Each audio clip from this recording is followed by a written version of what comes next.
अकबर दरबार में बीरबल के साथ बैठे होते हैं। आज अकबर कुछ परेशान लग रहे थे। उन्होंने बीरबल से कहा, बीरबल, हम एक बात काफी दिनों से सोच रहे हैं जिसकी वजह से हम परेशान हैं। एक बात बताओ, हमारे यहाँ हिंदू पंडित, मौलाना और अन्य जाति में से सबसे ज्यादा तेज कौन होते हैं, जिनकी चालाकी मशहूर है? बीरबल कहता है, महाराज, आपके हिसाब से कौन सबसे ज्यादा चालाक होता है? अकबर कहते हैं, बीरबल, मेरे हिसाब से सबसे ज्यादा मुल्ला लोग ज्यादा तेज होते हैं। तुम क्या कहते हो? महाराज, मेरे हिसाब से ज्यादा चालाक मारवाड़ी होते हैं। नहीं बीरबल, मुल्ला ज्यादा तेज होते हैं। अकबर और बीरबल में बहस हो जाती है। तब बीरबल कहता है, महाराज, एक काम करते हैं, चलो बुलाकर पूछ लेते हैं कौन ज्यादा चालाक है, मुल्ला या मारवाड़ी। अगले दिन दरबार में मुल्ला नसीरुद्दीन को बुलाया जाता है। महाराज की जय हो। अकबर कहते हैं, नसीरुद्दीन, हमें आपकी दाढ़ी और मूछें चाहिए। आप हमारे लिए इसे कटवा दीजिए, हम आपको मुंह मांगी कीमत देंगे। अगर आप दाढ़ी मूछ नहीं कटवाते हैं तो हमें आपका सर कलम करवाना पड़ेगा। नसीरुद्दीन डरते हुए कहते हैं, महाराज, आप ये क्या कह रहे हैं? हम लोगों की तो दाढ़ी मूछ ही शान है। मैं एक धर्म गुरु हूँ। अगर दाढ़ी मूछ नहीं होगी तो हमारी इज्जत कौन करेगा? अगर दाढ़ी मूछ न होगी तो मुझे कौन मुल्ला समझेगा? इस पर तो मेरा व्यवसाय ठिका है। बीरबल कहता है, ठीक, अगर आप दाढ़ी मूछ नहीं देना चाहते तो कोई बात नहीं, अपना सर कलम करवा दीजिए। नसीरुद्दीन सोच में पड़ जाता है, फिर कहता है, अरे हुजूर, आप ये क्या कह रहे हैं? दाढ़ी मूछ तो एक बार आ भी जाएगी। कुछ दिनों के लिए किसी जंगल में पनाह ले लेंगे। अगर गर्दन चली गई तो दोबारा नहीं आती। महाराज, मुझे मंजूर है, आप मेरी दाढ़ी मूछ ले लीजिए। डर के मारे मुल्ला नसीरुद्दीन ने कोई कीमत भी नहीं मांगी। यह सब देखकर अकबर कहते हैं, देखा बीरबल, नसीरुद्दीन है न चालाक, वक्त में उसने अपनी जिंदगी बचा ली। महाराज, अभी तो मारवाड़ी की बारी है, उसे भी देख लेते हैं। बीरबल ने धन्नानंद मारवाड़ी को बुलवाया। महाराज की जय हो। धन्नानंद महाराज आपकी दाढ़ी मूछ चाहते हैं। वह चाहते हैं कि आप दाढ़ी मूछ महाराज को दे दें, उसके बदले में आपको जो भी कीमत चाहिए वह आपको मिल जाएगी।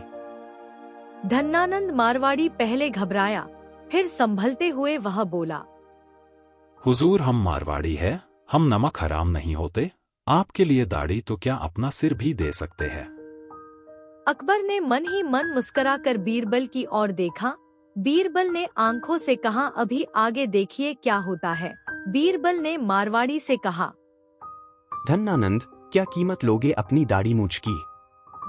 महाराज, 1,00,000 अरशफिया। अकबर ने गुस्से में देखा और कहा, एक दाढ़ी मूछ की कीमत 1,00,000 हर्षफिया? तुम्हारा दिमाग तो ठीक है। मारवाड़ी कहता है, हुजूर, पिता की मृत्यु पर पिंड दान और सारे गांव को भोजन करवाना पड़ा दाढ़ी के इन 2 बालों के खातिर। माँ मर गई तो काफी दान पुण्य करना पड़ा दाढ़ी के इन 2 बालों के खातिर। हुजूर, दाढ़ी के इन 2 बालों के खातिर क्या नहीं करना पड़ा? शादी करनी पड़ी। अगर शादी न करता तो लोग कहते नामर्द। हुजूर, शादी तक करनी पड़ी इन 2 बालों के खातिर। हुजूर, कैसे कैसे कष्टों में पड़ा। बच्चे पैदा करने पड़े दाढ़ी के इन 2 बालों के खातिर। आज बच्चों की कतार लगी है, उनका खर्चा, उनका पालन पोषण, फिर उनकी शादी, उनके बच्चे, दाढ़ी के इन 2 बालों के खातिर। अकबर हक्का बक्का सा मारवाड़ी को देखता रहा और कुछ न कह सका। उसे 1,00,000 अरशफिया दे दी। इस घटना को कुछ दिन गुजर गए। एक दिन अकबर बीरबल से बोला, बीरबल, मारवाड़ी को गए काफी दिन हो गए, अब तो उसकी दाढ़ी मूछ कटवा दो। ठीक है महाराज, जैसी आपकी आज्ञा। मैं कल ही नाई को उसके घर भेजता हूँ। मारवाड़ी के घर जाता है और मारवाड़ी से कहता है, महाराज ने आपकी दाढ़ी और मूछ काटने को कहा है। तब मारवाड़ी नाई से बोला, खबरदार, बादशाह की दाढ़ी को हाथ लगाया बादशाह की दाढ़ी में हाथ डालते हुए शर्म नहीं आती। नाई को मारवाड़ी ने अपने घर से भगा दिया। अकबर को बहुत गुस्सा आया और मारवाड़ी को दरबार में बुलाया और बोला, धन्नानंद, आपकी दाढ़ी बिक चुकी है, अब इसे कटवाने क्यों नहीं देते? मारवाड़ी कहता है, हुजूर, यह दाढ़ी मूंछ मेरी कहाँ है? यह तो आपकी की धरोहर है। इसको कोई नाई छूने की मजाल नहीं कर सकता। करे तो मजाल मैं उसकी गर्दन उड़ा दूंगा। यह मेरी इज्जत का सवाल नहीं है, बादशाह की इज्जत का सवाल है। इसे मुड़वाना तो खुद बादशाह की दाढ़ी मूंछ मुड़वाने के बराबर होगा। मैं जीते जी नहीं होने दूंगा। आप चाहे मेरी गर्दन कटवा लीजिए। बादशाह की धरोहर की रक्षा करना मेरा और मेरे परिवार का हक है। यह सुनकर अकबर हक्का बक्का रह गया और बीरबल मुस्कुराता रहा। करीब 1 महीने बाद मारवाड़ी का पत्र आया, जिसमें उसने लिखा था, दाढ़ी और मूंछ की रक्षा करने तथा इसकी साफ सफाई करने के लिए 100 अरशफिया देने का कष्ट करें। अकबर बीरबल से पूछते हैं, बीरबल, क्या मारवाड़ी इस तरह के लोग होते हैं? बीरबल कुछ कहते नहीं, सिर्फ मुस्कुराते रहते हैं।